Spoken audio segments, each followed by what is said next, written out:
What it do? Hey y'all, what it do? Why do I keep saying what it do? What's up, y'all? Welcome to the first ever episode of QTNA. No, it's not questions that need answers. It's questions that ninjas ask. Yes.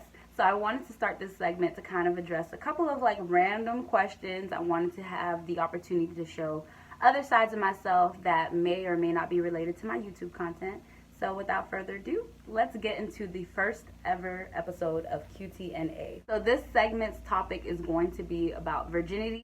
Apparently, ever since I made that video about how I'm a 27-year-old virgin, I've been getting a lot of questions, and I think it's time to share a couple of those questions and definitely answer them. So again, if you know me, I am definitely raw and unapologetic. I really don't care about filters and things like that, so I'm just gonna keep it real. That ain't no disclaimer, that's just tea.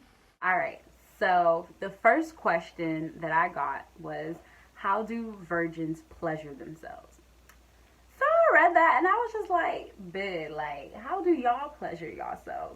What's the big difference? I guess some people would imagine that just because we're not engaging in penetration that we're not doing much of anything else.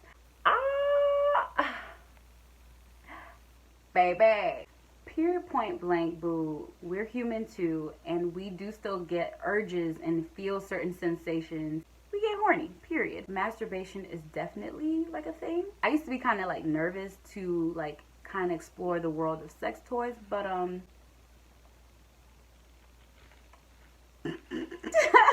oh, let me do the YouTube thing.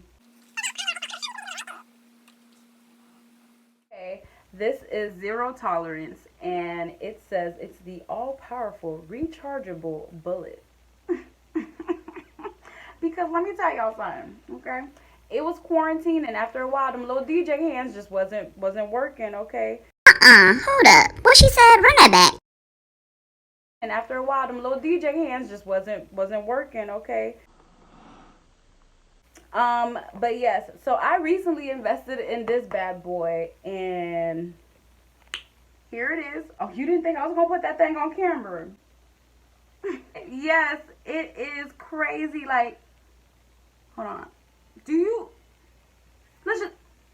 thing's about to jump out my damn hand. So yeah. So hopefully that answers question number one, okay? So I think other virgins can attest to either using toys or experimenting with just self-touch. I am definitely trying to be more comfortable within myself because I definitely want to go into my first sexual relationship being as comfortable as possible, and I think that comes from definitely just exploring. If you want to share whether or not you're completely abstaining from masturbation, or you even freaking up to tell me how you getting down, honey, chat me up. So the second question that I got, do virgins watch porn? Bruh. I understand that what we're doing is rare, but I really don't understand how rare you guys think we are. Honey, if anything, I think we might watch it more than you guys do. So I'll speak for myself. Yes, I do watch porn. It's not an everyday thing for me. Definitely not an everyday thing. It's not even an every week thing for me. At any rate, yes. However, I'm such a cornball. I actually look for attractive couples and attractive black couples, and I like watching them, and I love it when they seem more passionate than just and that's what I think sex looks like. But yeah, so I do like porn. I do have a preference for the ebony category, and as I got a little bit curious about oral sex, I did start watching a lot of those just to see how, I'm like, how are these hoes doing it? But yes, in other words, yes, virgins do watch porn. I do, yeah. But I do still get that little feeling at the end, once I, do my thug dizzle, DJ hands, or, the toy, after I watch it, I'm kind of like, ugh. All right, get off. And I do it on a private browser and everything, but I think so. I don't think there's much difference between me and non-virgins out there. Question number 3. As a virgin, do you participate in oral sex? This person knows me. if you did not see my video about being a virgin at 27, I think you should definitely go check that out. In that video, I specified that my definition of a virgin matched up with a lot of Webster's, Merriam, what's her name? Muriel's, Webster's, whatever. All of them dictionaries online, they all said the same thing about viewing a virgin as someone that has not indulged in penetration. Yes, I do participate in oral sex. However, I am on strike. The last guy that was lucky enough to get these... Zooming on your lips, the last guy that was lucky enough to be blessed, ruined it. That's a story for another day. We're not talking about that. But in short, yes, I have participated in oral sex, but no, a bitch is on strike. I really like question number 4. It says, being a virgin, what are some non-sexual ways you express your physical attraction to someone? So I'm not gonna lie, I was like, when I got this question, I was like, what you mean? Like, so to answer this question, I think I am a very big talker. One of my favorite love languages is words of affirmation. So I think verbally I do a lot of complimenting and affirming and ego caressing, whatever you call that, to let the man know that, let me tell you something. I may not be with the shits now, but when I'm ready, it's on. So like I like to say little things. I love to joke a lot and be like, that's what she said. But if you ask anyone I've ever crushed on, they'll probably tell you, yeah, she talk game. Apart from that, like complimenting them, you know, obviously physically, like kisses and stuff like that, massages. I think acts of kindness altogether just goes a long way and lets the person know that you want them. But just also just freely talking about sex without physically touching can let them know that you know, you with the shits. Honestly, without sex, you can still show a person that like you're really interested in them. You can ask them questions that kind of show them that you really want to be a part of their lives and you're trying to see how like compatible you guys are. So I don't think being a virgin has anything to do with that. So there's that. So in short, I'm gonna talk that talk and you're gonna know what's up. The 5th and final question for today's segment: what is your virgin fantasy?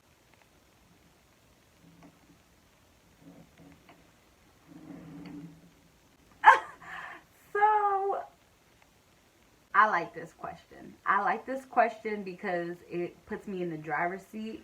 And, you know, regardless of experience, regardless of the possibility of this even happening, it doesn't matter. It's just my fantasy, right? So I guess my fantasy, like, I'm sorry, not sorry. I want to lose it to someone that I really care about. That I can just say, honestly, I love this person, or I'm falling in love with this person. That's part of my fantasy. It's my fantasy, so you can't tell me what to do. I want them to be physically attractive. So I want my first time, right, to be ideally, I know people are probably thinking I'm going to say something like take me to Bali, you know, when this quarantine shit over. Take me to the Maldives. Take me to Aruba. Well, I already been there, bitch. Or let's do it in the bungalows of Thailand, or the ice caves of Antarctica. Let's go somewhere wild. Honey, I'm kind of basic, but I really just want to be somewhere where I can see a view of a city. I am absolutely obsessed with cityscapes. I absolutely love skylines. Oh my gosh. So it would be more ideal if, let's say that on this vacay that we're on, we take this helicopter ride in like Chicago, let's say, and we get to like, you know, go over the city, and I get to see the buildings from up above, and then we get a hotel. After the party is the after party, and we get a hotel, and the hotel, not just any hotel, not just any, oh hey curls, hey curls for the girls, zoom in on that, honey, hold up, alright, sorry. So again, we get a hotel, not just any hotel, but one that's near the city where I can see a beautiful view. And then, you know, he takes some time when he romance me, and I get to dance for him, because y'all know I like to dance and shit. And then, you know, honestly, I want the windows to be open. This is so weird. But this pause. This is why I got my mama blocked. Certain aspects of my life got to be blocked from her because she don't need to be. I be thinking, do I want my mama views? And I'm like, no, I don't. I'm unapologetic to a certain extent. There's some things your mama just ain't got to hear. Back to the fantasy. So, honestly, it would be dope if either one entire wall was like completely like glass with like an entrance to the ceiling. That would be dope. I don't know if they even got hotels like that. Let me know in the comments if you know about any hotels. Drop it there. But it would be dope if, regardless, we had like a huge view of the city, and it would be, honestly, I'm down with losing it on the balcony. Like, it gotta be a nice hotel with a nice ass bed, or whatever. I don't know how comfortable that'll be, but I think that is my little fantasy, to like be taken on a little helicopter. Let me get a little wine. I like sweet wine. I like sangria. So honestly, you get a good sangria up in that room. Throw little rose petals here and there, make me feel like, or whatever. Maybe, have a little lingerie picked out for me. The head got to be fire. You know what I mean? Because, I'm going to do my thumb dizzle. This is so terrible. I pray my mama never get these videos. I think, honestly, the most important aspect of the fantasy to me is who I'm with, because I think I want to feel safe. I want to feel like this is the person I've been kind of like waiting for. Even though like it's still my decision, I'm owning it. I want to share it with someone that I think is as dope as I am. And because I'm still learning how dope I am every single day, and I'm still on this journey of self-love, I don't think it's possible I could have found that person just yet. Or maybe, I know them already and it's just not clicking yet. Regardless, if I do know you and you think it might be you, pay attention and take notes and save your money, boo, because a bitch is trying to be in a 4 store. I need to be at least on a very like minimum level, gotta be like flow 20. And that's just cute. But I'm really trying to be on like flow 87. You know what I mean? I'm trying to be with the motherfucking seagulls, okay? I'm trying to wake up and tell the birds, I got some dick. Like I want to talk to the birds first. I want to tell the birds first, a bitch got some dick, before I tell my friends. I need to be thinking about how good the dick was. And obviously this is the fantasy, because I don't know how good it's going to be that first time. Whatever. But I need to be thinking about how good it was on the elevator down. I need my ears to pop before that cherry pop. You know what I'm saying? That is it for the QTNA segment. Thank you for asking these crazy ass questions. You already know I'm down to answer. Feel free to comment down below and give me some feedback, some input. Tell me I'm cray-cray in a good way. Let me know what you think about this segment overall in this episode. Don't forget to like, comment, and subscribe. And the reason we say this is because it helps our channel grow. I used to be like, why all these YouTubers say that? Like, comment, and subscribe. Like, comment, and subscribe. Don't forget. Sis, did you hit the button? Did you hit the button? I used to be like, ugh. But now I get it. It's like, can you like this so I can like grow, so I ain't got to beg your ass to like it? And even then, I'm going to beg your ass to like it because we can't get enough. What is up with us as a people? Anyways, I digress. If you are interested in submitting some anonymous questions, link will be below. So get crazy. I don't care what you ask me. Talk shit and get hit though, so don't be rude. But definitely, if you guys have a question, submit it down below. Thank you so much for tuning in, especially if you made it all the way to the end. Like, comment, and subscribe. And don't be dingy, get bingy. Thank you guys so much for tuning in to QTNA. Until next time.